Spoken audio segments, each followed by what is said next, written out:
আসসালামু আলাইকুম। নতুন আরেকটি রেসিপি নিয়ে চলে আসলাম আপনাদের মাঝে। তো 2.5 পাউন্ড কেক তৈরির জন্য এখানে একটা বেস তৈরি করে নিতে হবে। তার জন্য 1 কাপ ময়দা নিয়েছি, আর 1 টেবিল চামচ কর্নফ্লাওয়ার নিয়েছি, 1 টেবিল চামচ গুঁড়া দুধ নিয়েছি, আর এখানে 1 চা চামচ বেকিং পাউডার নিয়েছি, 1 চা চামচ ভ্যানিলা পাউডার নিয়েছি, আর সামান্য কিছুটা লবণ দিয়েছি এখানে 1 চিমটি। তো দিয়ে উপকরণগুলো ভালো করে চেলে নিতে হবে। এই চালনিটা যদি আমরা 2-3 বারে ধাপে ধাপে করতে পারি তাহলে একদম উপকরণগুলো একদম স্মুথি হয় আর খুবই ভালো হয়।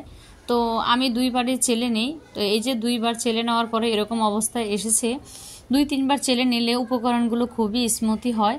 তো আবার চালার পরে উপকরণগুলো আমরা ভালো করে একটু মিশিয়ে নিব। মিশিয়ে নিলে উপকরণগুলো ভালোভাবে একটু মিশে যায়। তো এই তো আমরা মিশিয়ে নিব। তো উপকরণগুলো ভালো করে মিশিয়ে তারপরে এখানে আমি রুম টেম্পারেচারে 4টা ডিম নিয়ে নিলাম। আজকে আমি কুসুম সহই বিট করে নিব, কুসুম আলাদা করব না।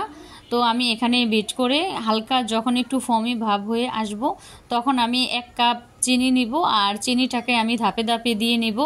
একবারে দেওয়া যাবে না, অল্প একটু দিব আবার বিট করব, অল্প একটু দিব আবার বিট করব, এভাবেই করে নিব।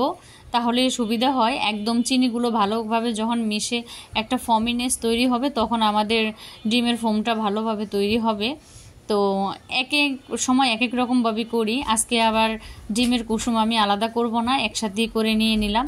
তো এই যে যখন একটু আমাদের হালকা ফমিনেস ভাবটা হয়ে এসেছে তখন আমরা আরও একটু করে নিব, যতটুকু করা যায় একদম কেক স্মুথি হয়।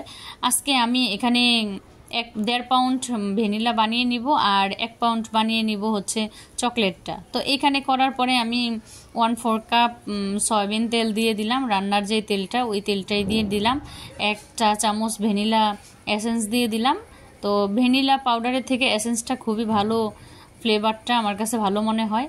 তো এই যে শুকনো উপকরণগুলো এখন আমরা ধাপে ধাপে মিশিয়ে নিব, আর মিশানোর কাজটা এখানে আলতোভাবে আস্তে আস্তে করতে হবে। আমি এখানে একটু ভিডিওটা লং হয়ে যাবে এজন্য স্পিড দিয়ে নিয়েছি, আপনারা একটু বুঝবেন।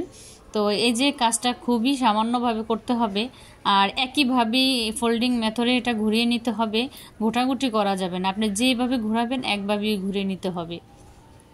তো আমি এখানে মোল্ডে ঢেলে নিব। আমি এখানে 2টো মোল্ডেই ঢেলে নিব। পরে দেখলাম যে না, একটা মোল্ডে হবে না।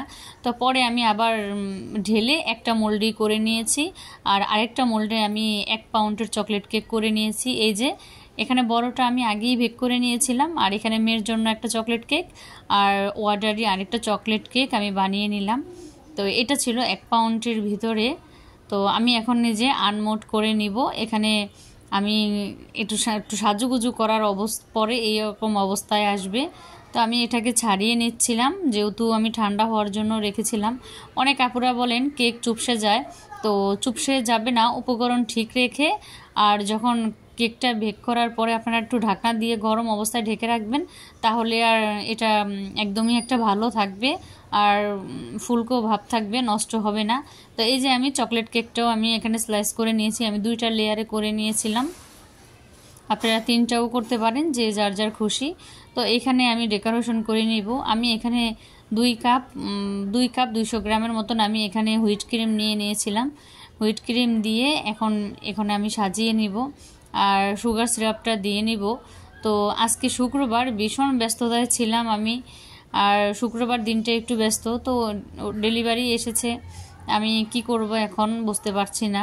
তো আমি ফ্রিজে কেকটা একটু রাখার মতন সময় পাইনি, যতটুকু সময় পেয়েছিলাম আমি করার চেষ্টা করেছিলাম। শুক্রবার দিন রান্নাবান্না, ছুটির দিন, ভীষণ ব্যস্ততা, বাচ্চাদের বাসায় ছুটি। তো সব মিলিয়ে আমি অর্ডারটা এক পর্যায়ে নিতে মনে হলো যে না, নেওয়া যাবে না। তারপরে ভাবলাম যে না, নিয়ে নেই, দিয়ে যাই, সময় ব্যস্ততা দুটি সমানভাবে চলে যাবে। তো এই যে আমি এখন এটা 1.5 পাউন্ডের করে নিব, আর বাকিটুকু উপরে 1 পাউন্ড। এটা ছিল একটা মেয়ের বার্থডে, তো ভাবলাম 2টো ফ্লেভারই করে দেই। যদি 2টো ফ্লেভারে করে দেই তাহলে ভালো হবে, একসাথে এক কেকের ভিতরে 2টা ফ্লেভার পাওয়া যাবে। তো এই জন্য আমি 2টা ফ্লেভারই করে নিলাম। আর এই যে কেক ফিনিশিংয়ে আনার জন্য এই টেকনিকটা আপনারা এভাবে ফলো করবেন। তো এভাবে কেকের ফিনিশিংটা আগে আমার আসতো না, এখন খুব সুন্দর কেকের ফিনিশিংটা আসে। পাইপিং ব্যাগে হুইট ক্রিম ভরে তারপরে এখানে যদি এভাবে ফিনিশিংটা দেওয়া যায় খুবই ভালোভাবে আসে। তো এটাকে আমি আর ফ্রিজে রাখার সময় পাইনি, আমি এইভাবেই ডিজাইনটা করে নিলাম। তো এই যে আস্তে আস্তে করে নিচ্ছি। আর ভীষণ গরমে ক্রিমটা গলে যায়, যেহেতু আমি রান্না করে কিচেনে দাঁড়িয়ে কাজটা করছিলাম, তো এই জন্য। তো এই যে ফাইনাল লুক, আমার ক্রিমটা একটু গলে গিয়েছিল, তারপরও আলহামদুলিল্লাহ এত ব্যস্ততার মাঝেও আমি করতে পেরেছি। তো আমার ভিডিওটা ভালো লাগলে আমার চ্যানেলটা সাবস্ক্রাইব করে দিবেন, যারা আমার চ্যানেলে নতুন এসেছেন সবাইকে ধন্যবাদ। আর আমার ভিডিওটা দেখবেন, লাইক কমেন্ট করবেন, শেয়ার করবেন। আসসালামু আলাইকুম।